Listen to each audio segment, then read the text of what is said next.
Bueno, muchísimas gracias por mantener su fiel sintonía. Nosotros continuamos con las entrevistas y ahora vamos a hablar de un tema bastante importante que es sobre política y también economía, porque tenemos aquí al economista Daniel Toribio. Él es el secretario de Finanzas de la Fuerza del Pueblo y bueno, conocido por todos. Bienvenido a este espacio. Gracias a ustedes por invitarme. Daniel, bienvenido. Bienvenido, Daniel. Gracias. Mire, un ex colega suyo, Ajá.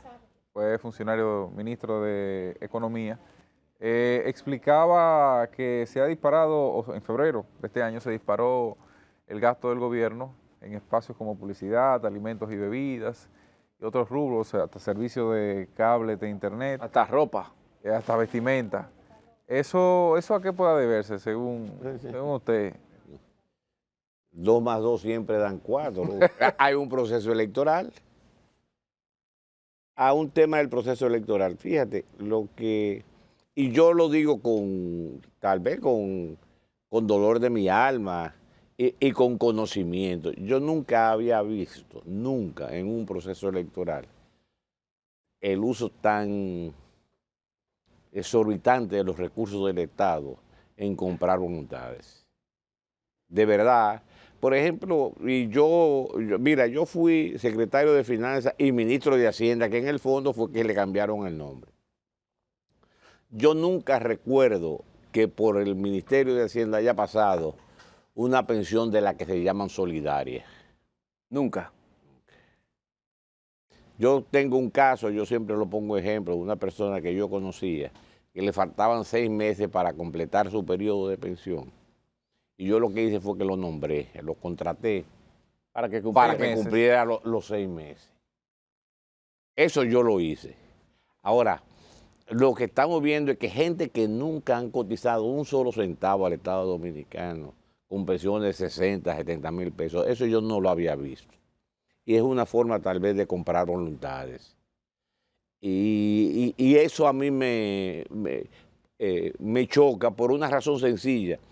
No es que los gobiernos anteriores no hubiesen gastado dinero en la campaña electoral, pero posiblemente lo conseguían de otra forma, con contratistas, con suplidores, con todo ese tipo. Pero la forma en que los recursos del Estado hoy en día se han utilizado en este proceso electoral, yo nunca lo había visto.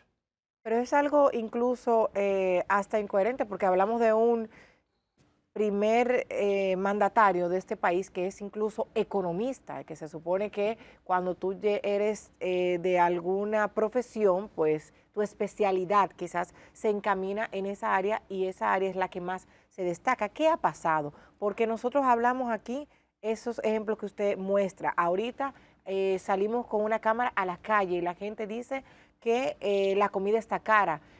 También Leonel Fernández en su pasada presentación del lunes, ahí mostró pues varios comerciantes hablando de los altos precios. ¿A qué se debe esto? Porque por un lado la oposición habla al respecto del mal manejo económico de Luis Abinader, pero el propio gobierno oficialista dice que no, que ha sido todo lo contrario, que nunca se había eficientizado tanto. Mira, tú me preguntas a qué se debe. Yo pienso que hay para ello una necesidad urgente como de ganar las elecciones a toda costa. Y eso lo lleva a tomar decisiones que desde mi punto de vista no solo son económicas, sino me parecen antieconómicas, sino irracionales. Mira, y son cosas que se acumulan. Y yo voy a decir que se acumulan porque en la población no, en la dirección política en general de todos los políticos se entiende que la República Dominicana tiene necesidad de incrementar sus ingresos tributarios, hacer una reforma. Lo que pasa es cómo tú lo vas a vender políticamente, cómo tú le vas a pedir a la población que pague más impuestos cuando tú lo estás utilizando sus impuestos en cosas que no son para provecho de ellos. Yo voy a poner, por ejemplo, cosas como esta. Si tú, vamos a ver, el gobierno destina 120 millones de dólares al mes a subsidiar al sector eléctrico. Es un sector eléctrico medularmente ineficiente, cuyas pérdidas son por el orden del 40%. Es decir, yo tengo que pagar impuestos para subsidiar al sector eléctrico. El gobierno, un cuarto de los ingresos del gobierno se están destinando ya a los intereses de la deuda. Entonces, cuando se está incrementando la nómina en pensiones, o sea, todas esas cosas nos llevan a nosotros a pensar, ¿es justo que la población pague más impuestos cuando hay un despilfarro de los recursos públicos? Yo pienso que a cualquier gobierno, y más a este gobierno fundamentalmente, se le va a hacer muy difícil en cualquier situación defender una reforma fiscal que le impacte de manera significativa a la población. En términos de los precios, obviamente, hay dos cosas como que tú dices que es muy difícil ocultar, que son los precios y la delincuencia. Porque los precios tú los vives todos los días en el supermercado. O sea, tú vas al supermercado y lo que antes tú comprabas con el dinero de un mes, ahora no te da ni para completar el mes cuando vas al supermercado. O al colmado y todo eso.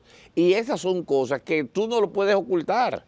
O sea, tú puedes decir lo que tú quieras, pero la población lo vive en los bolsillos todos los días, o en dejar de comer, o en saltarse una comida, o en endeudarse. Todo ese tipo de cosas son propias de la gente cuando los precios le están subiendo y se han acumulado. Y lo otro es la delincuencia. Tú no la puedes ocultar, la delincuencia. No importa lo que te digan las cifras.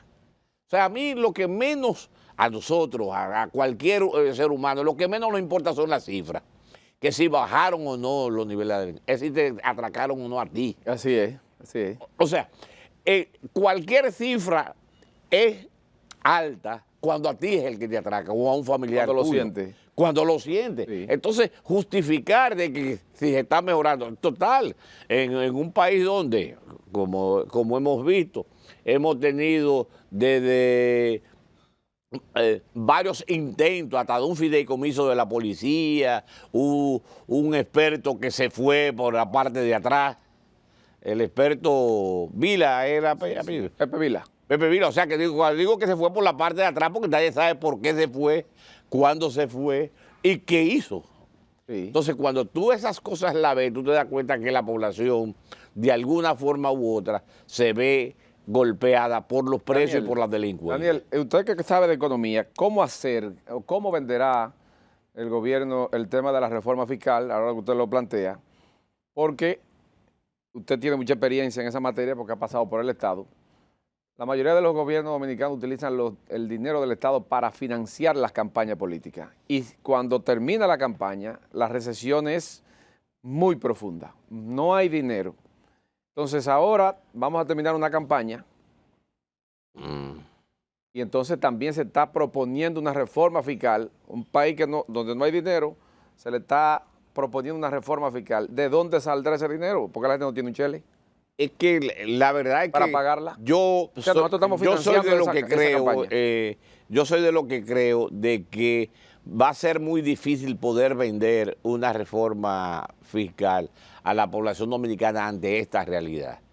Y yo digo, nosotros cualquiera, ¿por qué yo tengo que sacar más de mi bolsillo en términos impositivos para pagar la ineficiencia del gobierno? O sea, ¿por qué? Una reforma fiscal no podría ser la salida más fácil a lo que ordena realmente la Estrategia Nacional de Desarrollo, que es un pacto fiscal donde el gobierno baje la cantidad de nómina pública, se reduzcan instituciones, Los impuestos. se asuma una serie de decisiones que no necesariamente induzcan directamente al aumento de impuestos. Sí, bueno, como tú lo planteas, muy bien lo plantea la Estrategia Nacional de Desarrollo en la Ley 1 del 12, establece la necesidad de que haya un pacto fiscal. Ahora bien, yo lo que digo es, un pacto fiscal tiene que ser fundamentalmente políticamente viable. Y políticamente viable quiere decir que tú le vas a dar a la población. Tal como tú señalas, lo que está pasando hoy en día en la sociedad dominicana es incrementando los gastos corrientes. Yo pienso que en un comentario que tú hiciste, estaba señalando el hecho de cómo se ha incrementado el gasto corriente en gastos que no son prioritarios. O sea, porque ¿qué prioridad tiene cable o televisión? De hecho, O sea, ¿qué está ocultando eso? Porque vamos a estar claros, eso no es cable y televisión. ¿Qué está ocultando eso? de hecho, el 2024, y yo siento que ahí la oposición no activó sus fuerzas en los espacios que tiene para eso. El 2024 fue la primera vez que se violó la ley de crédito público en el entendido de que se aprobó en gasto corriente más de lo que ingresaría al Estado de forma ordinaria a través del cobro de tributos. Sí, mira, eso ya se ha venido dando en los últimos 2 o 3 años. De verdad, el gobierno ha demostrado mucha ineficiencia. Ineficiencia en el gasto muy, muy dramática. Por ejemplo, tú ves la magnitud de los préstamos que se han tomado en la sociedad dominicana. ¿Qué se ha hecho? O sea, ¿qué cosa puede presentar como resultado el gobierno? Mira, yo tenía tiempo que no iba a Santiago. Yo soy de Santiago. Y este fin de semana fui a Santiago. Yo entendía que con 4 años y como 10 veces haber mencionado la autopista Duarte por parte del presidente, yo pensaba que la autopista Duarte estaba terminada y lista. De aquí a Bonao, eso es un solo hoyo. Y todavía están trabajando Santiago-La Vega, con el gran problema de que eso no se termina por ahora, porque están ampliando los carriles, pero están dejando los mismos puentes. Entonces se va a crear un embudo. Sí. O sea, se está creando un embudo en los puentes que tú vas, hay un embudo, porque Claro. vienen 4 carriles y se juntan. Entonces, todo este tipo de cosas te dice a ti que es un gobierno. Yo recuerdo siempre, no sé si era San Francisco de Asís que decía que hacen poco, y de lo poco que hacen, lo hacen poco y malo. Ay, mi madre. O sea, de verdad, porque yo quisiera como que me presentara. Mira, los otros días yo dije, bueno, terminaron la circunvalación de Asua, pero la circunvalación de Asua todavía la están trabajando y la inauguraron. Terminaron de que la UAS de Asua. ¿Cuál fue primero? La de Baní. La de Baní y la de Asua. Pero que tú sabes lo que hicieron. Que llevaron todos los equipos de la de Baní para la de Asua para inaugurarla. Hay un aspecto económico Anda que pa'l también carajo. nosotros tenemos que tomar en cuenta y es los factores internacionales. Normalmente, ustedes los economistas tienen un tanteo de cómo va la economía a nivel global, sobre todo en la región, Sí. para los próximos años, de alguna forma tantear cómo va a afectar eso a la República Dominicana. Si hablamos de que tenemos en carpeta esa reforma, hablamos de gastos, más todo esa digamos que esos déficits que todavía la crisis desde la pandemia está afectando no solamente a la región latinoamericana a la que pertenecemos, sino también al mundo. ¿Qué se prevé que va a suceder, por lo menos de manera no específica, para una próxima gestión a quien le enfrente? No solamente el PRM, puede ser otro candidato. Sí, no, mira, es una expresión muy como de pueblo, y lo que es igual no es ventaja. Nosotros, por ejemplo, que éramos un país que era de los que más crecía en Centroamérica y el Caribe, tanto que competíamos con Panamá como los países que más crecíamos, fuimos el país que menos creció el año pasado. Entonces, si las reglas eran iguales para ellos, ¿por qué a nosotros nos impactó de manera tan negativa? Obviamente, el gobierno se manejó incorrectamente. Hubo un gasto fundamentalmente corriente, se olvidó del gasto de capital. El gasto de capital se ha deprimido en los últimos tiempos y en adición a eso ya comienza a crearse un nivel de tensión en la sociedad dominicana desde el punto de vista económico. Hay muchas cosas que hay que resolver. Por ejemplo, el Banco Central debe cerca de 1.2 billones de pesos, o sea, millones de pesos. El Banco Central del 2021 al 2023 perdió el Banco Central cerca de 180.000 millones. ¿Y a qué se debe eso? Toribio. Lo que pasa es, recuerda de que hay un origen que fue la crisis del 2003 de los bancos. Sí, la quiebra de los bancos. La quiebra de los bancos. Eso llevó al Banco Central a devolverle dinero. Usted puede estar o no de acuerdo, que fue lo que decidió el Banco Central en ese momento. Devolvió el dinero. Al devolver ese dinero a todos los... Un dinero inexistente en ese momento en las arcas a los grandes. públicas. Entonces, lo sacan... Era de los ahorrantes, pero no estaba en el Estado. No, claro, no, lo sacan de las bodegas del Banco Central, lo ponen en circulación a una determinada tasa de interés. Ese dinero, entonces, tú tienes en algún momento que pagarlo o repagarlo. ¿Cómo tú lo repagas? Sacando más dinero y devolviéndole el dinero a eso, pero vendiéndole certificados a esa misma gente o a otra gente. Ahí es que entra la ley de recapitalización. Ahí es que entra la ley de recapitalización. No se menciona por ningún lado. Y eso es un proceso en el cual se ha convertido en una bola de nieve, donde tú tienes que emitir dinero para pagar intereses. O sea, el Banco Central entonces emite dinero para pagar intereses. No se está cumpliendo con la ley de recapitalización. Es muy poco. Nosotros sí cumplíamos, hasta el 12 se cumplió siempre con la ley de recapitalización. Pero te voy a decir lo siguiente. Hacia futuro va a haber que tomarse una decisión porque eso es ya inaguantable. O sea, ya llega un momento de que eso no hay... ¿Por qué? Porque la gente cree que la deuda del Banco Central es del Banco Central. La deuda del Banco Central es deuda del gobierno, una deuda fiscal. O sea, de alguna forma u otra es el Estado el que va a tener que pagar eso. Tiene que honrarla. Tiene que honrarla. Y eso hace entonces de que se estén creando muchas tensiones en la sociedad dominicana que la verdad va a requerir grandes reformas, grandes transformaciones, porque esto ya es inaguantable en términos de política económica. Por eso es que tú, por ejemplo, te explicas que una economía como la dominicana, que tenía un crecimiento potencial del 5 y pico %, ya en el 2022 termina creciendo 4.9 y en el 2023 en 2.4. Es un problema, ¿eh? ¿Eh? Un problema serio. Serio. Creación de empleo. ¿Cómo está? Bueno, el tema del empleo es otro problema. El gobierno dominicano, mira que Inflación, ¿estamos en cuánto de inflación? ahora está en 3 y pico, pero una inflación La controlada. inflación está más alta que el crecimiento económico. Sí, pero aquí es que voy.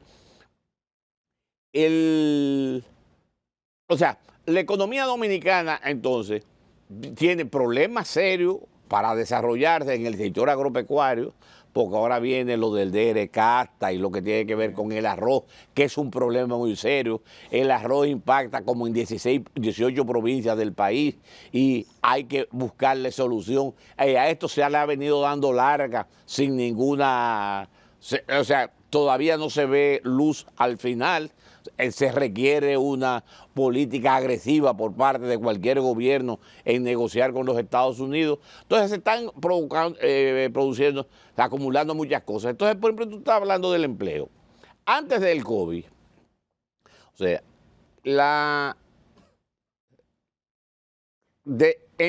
comparado antes del COVID con después del COVID, nosotros tenemos 8.000 empleos más formales. 8.000 nada más, ¿eh? Pero de eso, 8.000. 8.000, pero no pero hay casi 100.000 que son empleos públicos. Quiere decir que el empleo privado, el sector privado perdió empleo desde antes del COVID hasta la fecha. Eso es lo que explica, y la gente alguna vez se da cuenta, todas las formas que se están buscando los dominicanos para irse del país. ¿Cómo se llama? La vuelta. La vuelta a México. Es más, los otros días, a mí hasta me sorprendió que, recuérdate que Guatemala tomó la decisión en algún momento, hasta de quitar la visa, o sea, de impedir que los dominicanos fueran sin visa. O sea, con esto es lo que te quiero decir, hay una desesperanza en la gente. Yo noto que hay una gran desilusión, hay un deseo de irse por un tema de combinación de falta de empleo, incremento de precio y delincuencia. Todo esto genera un cierto nivel de desencanto y yo pienso que se requiere pensar hacia futuro en una mejoría de esta situación, porque la verdad es que no hay forma de seguir manteniendo esto así. Bueno, esperemos que Daniel, gracias. haya Caramba. solución y les deseamos suerte. Y a todos ustedes, muchísimas gracias por haber estado con nosotros hoy jueves 18 con este equipo de Despierta RD. Mañana será un nuevo día, aquí les esperamos de 6 a 8 de la mañana, pero continúe con la programación de Telecentro en este grupo de medios Telemicro. Que tengan buen día.